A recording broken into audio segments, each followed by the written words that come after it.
ಓಂ ಶ್ರೀ ಗುರುಭ್ಯೋ ನಮಃ ಹರಿಃ ಓಂ.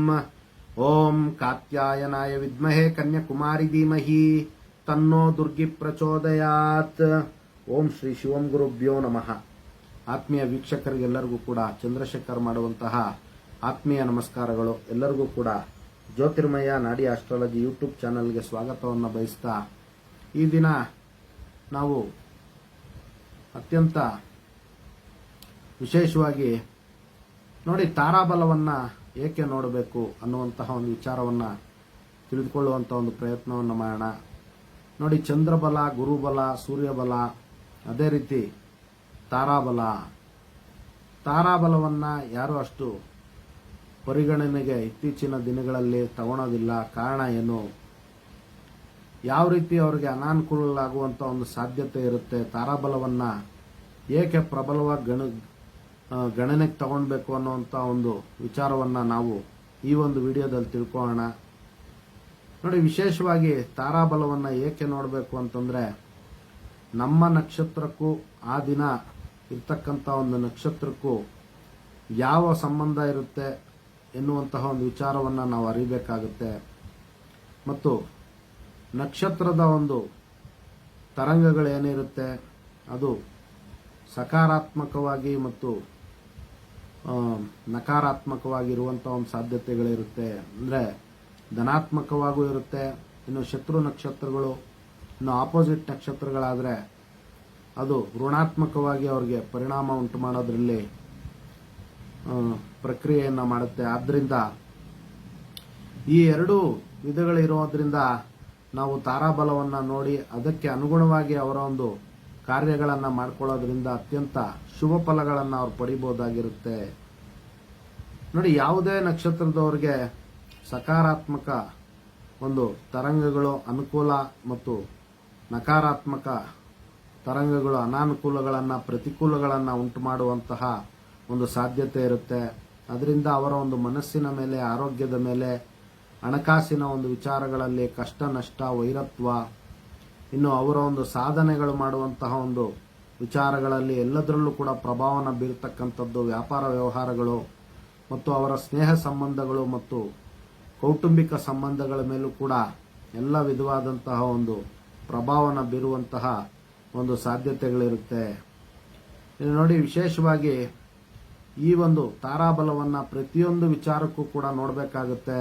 ಅದರಲ್ಲೂ ಕೂಡ ವಿವಾಹ ಮತ್ತು ಹೊಸದಾಗಿ ವ್ಯಾಪಾರ ಮಾಡ್ತಾ ಇರ್ತಕ್ಕಂಥದ್ದು, ಹೊಸದಾಗಿ ಹೊಸ ಹೊಸ ಉದ್ದೇಶಗಳಿಂದ ಅವರು ಮೊದಲನೇದಾಗಿ ಸ್ಥಾಪಿಸುವಂತಹ ಒಂದು ಶುಭ ಕಾರ್ಯಗಳಿಗಾಗಿರ್ಬೋದು, ವಿವಾಹಕ್ಕಾಗಿರ್ಬೋದು, ಗೃಹ ಪ್ರವೇಶಗಳಿಗಾಗಿರ್ಬೋದು, ಶುಭ ಕಾರ್ಯಗಳಿಗೆ ಗಣನೆಗೆ ತಗೊಳೋದ್ರಿಂದ ಅವ್ರಿಗೆ ಅತ್ಯಂತ ಶುಭ ಫಲವನ್ನು ಅವರು ಪಡಿಬೋದಾಗಿರುತ್ತೆ. ಇನ್ನು ಯಾವ ರೀತಿ ಇದನ್ನು ತಿಳ್ಕೊಳೋದು ಅನ್ನೋಂಥ ಒಂದು ವಿಚಾರವನ್ನು ನಾವು ನೋಡುವಂಥದ್ದಾದರೆ, ನೋಡಿ, ಜಾತಕದಲ್ಲಿ ಚಂದ್ರನಿರುವ ನಕ್ಷತ್ರವನ್ನು ಜನ್ಮ ನಕ್ಷತ್ರ ಎನ್ನುವಂತಹ ಒಂದು ಹೆಸರಿನಿಂದ ನಾವು ಕರೀತಕ್ಕಂಥದ್ದು. ಇನ್ನು 10ನೇ ನಕ್ಷತ್ರವನ್ನು ಅನುಜನ್ಮ, ಅದೇ ರೀತಿ 19ನೇ ನಕ್ಷತ್ರವನ್ನು ತ್ರಿಜನ್ಮ ನಕ್ಷತ್ರ ಎನ್ನುವಂತಹ ಒಂದು ವಿಚಾರದಿಂದ ನಾವು ತಿಳ್ಕೊಳ್ಬೇಕಾಗತ್ತೆ. ಇನ್ನು ಈ 3 ನಕ್ಷತ್ರಗಳಿಂದ ಯಾವುದೇ ವಿಧವಾದಂತಹ ಶುಭ ಫಲಗಳಾಗಲಿ ಅಥವಾ ಅಶುಭ ಫಲಗಳಾಗಲಿ ದೊರೆಯೋದಿಲ್ಲ. ಕಾರಣ ಅದು ಜನ್ಮ ನಕ್ಷತ್ರ ಅನ್ನುವಂತಹ ಒಂದು ವಿಚಾರಗಳಾಗಿರ್ತಕ್ಕಂಥದ್ದು. ಅಂದರೆ ನ್ಯೂಟ್ರಲ್ ಆಗಿ ಅವ್ರಿಗೆ ವರ್ಕ್ ಆಗುವಂತಹ ಒಂದು ಸಾಧ್ಯತೆ ಇರುತ್ತೆ. ಸಾಮಾನ್ಯ ಫಲಗಳನ್ನು ಕೊಡುವಂಥದ್ದು. ಆದ್ದರಿಂದ 50-50 ಇರುತ್ತೆ ಈ ಒಂದು ಜನ್ಮ ನಕ್ಷತ್ರಗಳಲ್ಲಿ ಕಾರ್ಯಗಳನ್ನು ಮಾಡಿದಂತಹ ಒಂದು ಸಂದರ್ಭದಲ್ಲಿ. ಇನ್ನು ನೋಡಿ, ಸಂಪತ್ತಾರೆ. ನೋಡಿ, ಈ ನಕ್ಷತ್ರದ ಒಂದು ಮುಂದಿನ, ಅಂದರೆ ನಮ್ಮ ಜನ್ಮ ನಕ್ಷತ್ರದ ಮುಂದಿನ ನಕ್ಷತ್ರವೇ ಅಂದರೆ 2ನೇ ನಕ್ಷತ್ರ ಸಂಪತ್ತಾರೆ ಆಗಿರುತ್ತೆ. ಇಂತಹ ಒಂದು ನಕ್ಷತ್ರಗಳಲ್ಲಿ ಅವರ ಒಂದು ಕಾರ್ಯಗಳನ್ನು ಮಾಡೋದ್ರಿಂದ ಅವ್ರಿಗೆ ಅತ್ಯಂತ ಶುಭಪ್ರದವಾಗ್ತಕ್ಕಂಥದ್ದು. ಅವರ ಒಂದು ವ್ಯಾಪಾರ ವ್ಯವಹಾರಗಳು ಅಭಿವೃದ್ಧಿ ಆಗ್ತಕ್ಕಂಥದ್ದು, ಮಹಾಲಕ್ಷ್ಮಿಯ ಒಂದು ಕೃಪಕಟಾಕ್ಷ ಆಗ್ತಕ್ಕಂಥದ್ದು, ಸಂಪತ್ತು ದೊರೆಯುವಂಥ ಒಂದು ಸಾಧ್ಯತೆ ಇರುತ್ತೆ. ಇನ್ನು ಗೌರವ, ಕೀರ್ತಿ, ಯಶಸ್ಸು, ಉಡುಗೊರೆಗಳ ಪ್ರಾಪ್ತಿಯಾಗುವಂಥದ್ದು. ಈ ಒಂದು ದಿನ ಅವರು ಹಣಕಾಸಿನ ಒಂದು ವಿಚಾರಗಳಲ್ಲಿ ಆಭರಣಗಳನ್ನು ಖರೀದಿ ಮಾಡುವಂಥದ್ದಾಗಿರ್ಬೋದು, ವಸ್ತು ವಾಹನಗಳನ್ನು ಖರೀದಿ ಮಾಡುವಂಥದ್ದಾಗಿರ್ಬೋದು, ಇವೆಲ್ಲವೂ ಕೂಡ ಅವರಿಗೆ ಶುಭ ಫಲಗಳನ್ನು ತಂದುಕೊಡುವಂಥ ಒಂದು ಸಾಧ್ಯತೆ ಇರುತ್ತೆ. ನೋಡಿ, ಜನ್ಮ ನಕ್ಷತ್ರದಿಂದ 3ನೇ ನಕ್ಷತ್ರ ವಿಪತ್ತಾರೆ ಆಗಿರುತ್ತೆ. ಈ ಒಂದು ನಕ್ಷತ್ರ ಅವ್ರಿಗೆ ಯಾವುದೇ ವಿಧವಾದಂಥ ಒಂದು ಶುಭ ಫಲಗಳನ್ನು ಕೊಡಲ್ಲ. ಬದಲಾಗಿ ಕಲಹ ಬರ್ತಕ್ಕಂಥದ್ದು, ನಷ್ಟ ಉಂಟಾಗ್ತಕ್ಕಂಥದ್ದು, ಆ ಒಂದು ವ್ಯಕ್ತಿಗೆ ಯಾವುದೇ ಒಂದು ಶುಭ ಕಾರ್ಯ ಮಾಡಲಿಕ್ಕೆ ಅವ್ರಿಗೆ ಅನಾನುಕೂಲ ಆ ಒಂದು ನಕ್ಷತ್ರದ ದಿನ ಆಗಿರುತ್ತೆ. ಆದ್ದರಿಂದ ವಿಪತ್ತಾರೆಯ ದಿವಸ ಅದನ್ನು ವರ್ಜಿಸೋದೇ ಒಳ್ಳೆಯದು. ವಿಪತ್ತಾರೆಯ ದಿವಸ ಯಾವುದೇ ವಿಧವಾದಂಥ ಒಂದು ಶುಭ ಕಾರ್ಯಗಳನ್ನು ಮಾಡಬಾರ್ದು. ಇನ್ನು ನೋಡಿ, ನಮ್ಮ ನಕ್ಷತ್ರದಿಂದ 4ನೇ ನಕ್ಷತ್ರವೇ ಕ್ಷೇಮತಾರೆ ಆಗಿರ್ತಕ್ಕಂಥದ್ದು. ನೋಡಿ, ಈ ಒಂದು ಕ್ಷೇಮತಾರೆಯ ದಿವಸ ಯಾವುದೇ ಕೆಲಸ ಮಾಡಿದ್ರೂ ಕೂಡ ಅವರಿಗೆ ಮಾನಸಿಕ ಶಾಂತಿ ದೊರೆಯುವಂಥದ್ದು, ಆರೋಗ್ಯ ಪ್ರಾಪ್ತಿಯಾಗುವಂಥದ್ದು, ಬಹಳಷ್ಟು ಅನುಕೂಲಗಳಾಗುವಂಥ ಒಂದು ಸಾಧ್ಯತೆ ಇರುತ್ತೆ.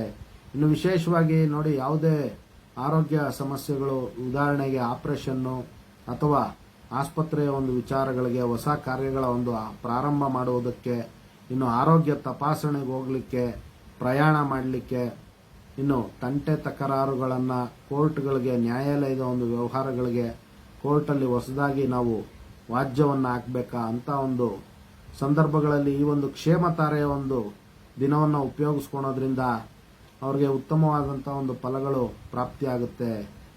ನೋಡಿ, ಅದೇ ವಿಧವಾಗಿ ಜನ್ಮ ನಕ್ಷತ್ರದಿಂದ 5ನೇ ನಕ್ಷತ್ರ ಪ್ರತ್ಯಕ್ತಾರೆ ಆಗಿರುತ್ತೆ. ಇದು ಕೂಡ ಶುಭ ಕಾರ್ಯಗಳಿಗೆ ಅತ್ಯಂತ ನಿಷಿದ್ಧ. ಕಾರಣ ಅದು ಪ್ರತಿಕೂಲವನ್ನು ಉಂಟು ಮಾಡತಕ್ಕಂಥದ್ದು, ವಿರುದ್ಧಾತ್ಮಕ ಫಲಗಳನ್ನು ನೀಡುವಂಥ ಒಂದು ಸಾಧ್ಯತೆ ಇರುತ್ತೆ. ಇನ್ನು ನೋಡಿ, ಜನ್ಮ ನಕ್ಷತ್ರದಿಂದ 6ನೇ ನಕ್ಷತ್ರ ಸಾಧನ ತಾರೆ. ನೋಡಿ, ಈ ಒಂದು ಸಾಧನ ತಾರೆಯಿಂದ ಮಕ್ಕಳಿಗೆ ವಿದ್ಯಾಭ್ಯಾಸ ಮಾಡಿಸ್ಬೇಕಾ, ಆ ಮಗುವಿನ ಒಂದು ಸಾಧನ ತಾರೆಯಿಂದ ಅತ್ಯಂತ ಶುಭ ಫಲ ಉಂಟಾಗುತ್ತೆ. ಆ ಮಗುಗೆ ವಿದ್ಯಾಭ್ಯಾಸ ಮಾಡಿಸ್ಲಿಕ್ಕೆ ಶುಭ ದಿನ ಆಗಿರುತ್ತೆ. ಇನ್ನು ಹೊಸದಾಗಿ ಕಾರ್ಯಗಳನ್ನು ಆರಂಭ ಮಾಡಲಿಕ್ಕೆ, ಯಾವುದೇ ಹೊಸ ವ್ಯವಹಾರಗಳಿಗೆ ಮತ್ತು ವಿವಾಹ ಮುಂತಾದ ಶುಭ ಕಾರ್ಯಗಳಿಗೆ ಅತ್ಯಂತ ಪ್ರಗತಿದಾಯಕವಾಗಿ ಕೆಲಸ ಮಾಡತಕ್ಕಂಥ ಒಂದು ಸಾಧ್ಯತೆ ಇರುತ್ತೆ. ನೋಡಿ, ಜನ್ಮ ನಕ್ಷತ್ರದಿಂದ ವಿಶೇಷವಾಗಿ 7ನೇ ನಕ್ಷತ್ರ ವೆರಿ ಡೇಂಜರ್ ವದಾತಾರೆ. ಇದು ಅತ್ಯಂತ ತೊಂದರೆಗಳನ್ನು ಉಂಟು ಮಾಡುವಂತಕ್ಕಂಥದ್ದು. ಇದು ಸರ್ವತ್ರ ನಿಷಿದ್ಧ ಮಾಡಬೇಕು. ಯಾವುದೇ ವಿಧವಾದಂತಹ ಒಂದು ಕೆಲಸಗಳನ್ನು ಆ ದಿನ ಮಾಡಬಾರ್ದು ಅನ್ನುವಂಥದ್ದು ಶಾಸ್ತ್ರ ಹೇಳ್ತಕ್ಕಂಥದ್ದು. ನೋಡಿ, ಅದೇ ವಿಧವಾಗಿ ಜನ್ಮ ನಕ್ಷತ್ರದಿಂದ 8ನೇ ನಕ್ಷತ್ರ ವಿಶೇಷವಾಗಿ ಮಿತ್ರತಾರೆ ಆಗ್ತಕ್ಕಂಥದ್ದು. ಈ ಒಂದು ನಕ್ಷತ್ರ ಇರುವಂತಹ ಒಂದು ದಿನದಲ್ಲಿ ಅಧಿಕಾರಸ್ಥರ ಒಂದು ಅಧಿಕಾರಿಗಳ ಒಂದು ಭೇಟಿ, ರಾಜಕೀಯ ನಾಯಕರ ಒಂದು ಭೇಟಿ, ಆಪ್ತರನ್ನ ಭೇಟಿ ಮಾಡುವಂಥದ್ದು, ಅವರ ಒಂದು ವ್ಯಾಪಾರ ವ್ಯವಹಾರಗಳು, ನೂತನ ಕಾರ್ಯಗಳಿಗೆ ಅತ್ಯಂತ ಶುಭಪ್ರದವಾಗಿರುತ್ತೆ.